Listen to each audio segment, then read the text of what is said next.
In today's Let's Get Curious episode, we're going to answer Chandrika. I hope I said that correctly. We're going to answer her questions. And she actually has 3 questions that all go together, and I'm going to answer them one at a time. So here's what she asked. Do we need to know the entire truth about the infidelity to heal? Is he expected to confess it on his own? And what questions do I ask him about the emotional infidelity? This is some really important questions, and I appreciate them.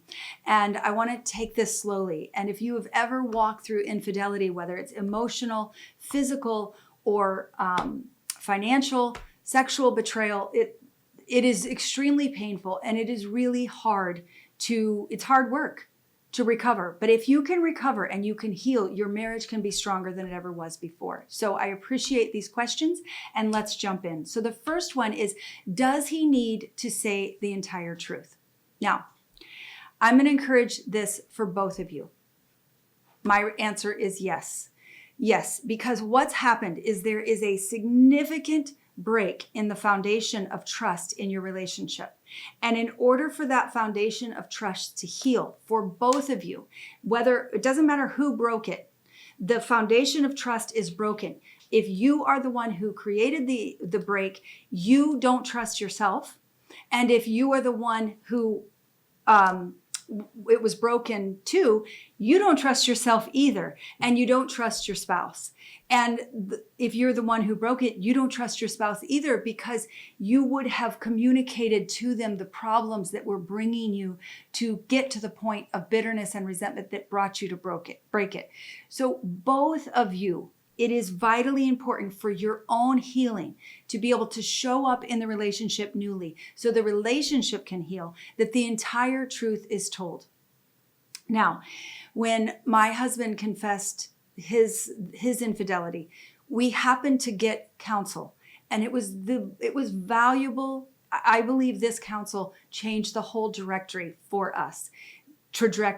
us, in that the friend said to my husband, he said, "You've not told her everything.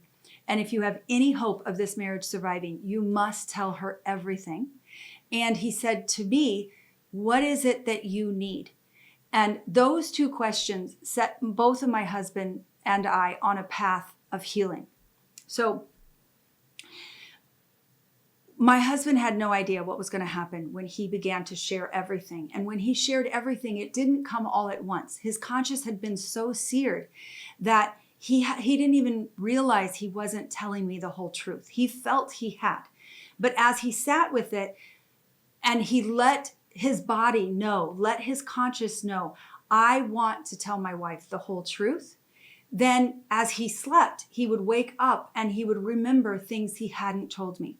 And he would come and confess that. And as he shared that, then he would go again. And in the 24 hours that passed, more things would come up in his mind that he needed to share. And that happened for a series of 3 to 4 times of him coming to confess until he knew and felt clear in his heart that he had confessed everything. And that changed so much for him. To his own surprise, he had no idea what that was going to change for him internally. But it changed a lot for him to find his own ability to say what was true and to see my ability to hear it and not freak out on him, which is what he had told himself for years, is that I couldn't handle the truth. And so he chose not to tell me. So it did a massive thing for him. And for me, it shocked me in that I thought I couldn't handle any hearing anymore. I was like, there's no way I can handle more hurt, of more discovery of deeper infidelity. But interestingly enough, when he shared this truth with me, he had major empathy, and I could tell that it was hurting him to know that he was hurting me by telling me these things. It was a strange experience that I would have never guessed. I felt more loved by him in those moments of confession than I'd ever felt in our entire marriage, because I saw his willingness to risk himself He knew that by confessing more, it may mean the marriage wasn't going to happen, wasn't going to last. He knew that it might mean I was more angry at him and wouldn't choose to forgive him. But he was selfless and didn't choose to worry about himself. He chose to worry about what he deeply believed had the possibility to change the marriage. Because if he had not told me everything, and we had gone forward working to build new trust and heal that foundation, if I had found out, which I would have found out somehow, because the truth always comes out in some form or the other, if I would have found out later that he hadn't told me the truth, the crack in the foundation would have been far bigger than it ever was before, because I knew he had ample opportunity to tell me and chose not to. So then I would have even trusted him less. So I encourage you, if you've had infidelity in your marriage and your spouse is not listening to this with you, I invite you to invite them to listen to this. It is vitally important that everything come out in the open if you have any hopes that this marriage will survive, because that truth is what will start the healing for both of you.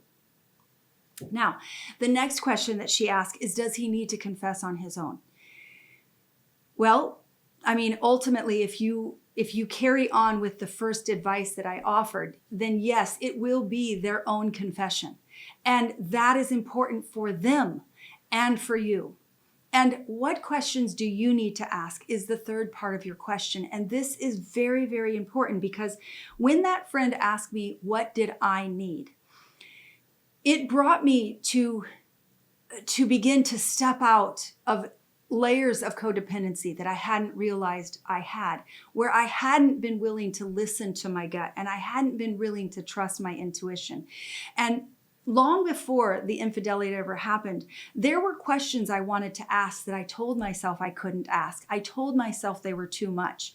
But once the infidelity happened, I knew that if I wanted this marriage to last and work, I needed to have new bravery and new courage to ask the really uncomfortable questions. And so as I was in my healing journey and I was working to forgive and heal, questions would come up. And I would ask. And so I invite you, if you are in the place of healing and questions come up for you, please be brave and courageous and ask them. Because if you think about the marriage you long for, I knew the marriage I longed for with my husband. The only reason I was willing to rebuild this marriage with him is if I believed I could have the marriage I longed for. And the marriage I longed for was one where we had open and honest conversation and we could talk about anything. And I knew that needed to start with me. I needed to be willing to ask the conversation or ask the questions that I was scared to ask. And what began to happen is I asked those questions. One, I began to discover my husband wasn't who I thought he was. He actually was willing to answer the questions, because he could see I was asking them out of love and out of care and out of a desire to grow with him in our marriage.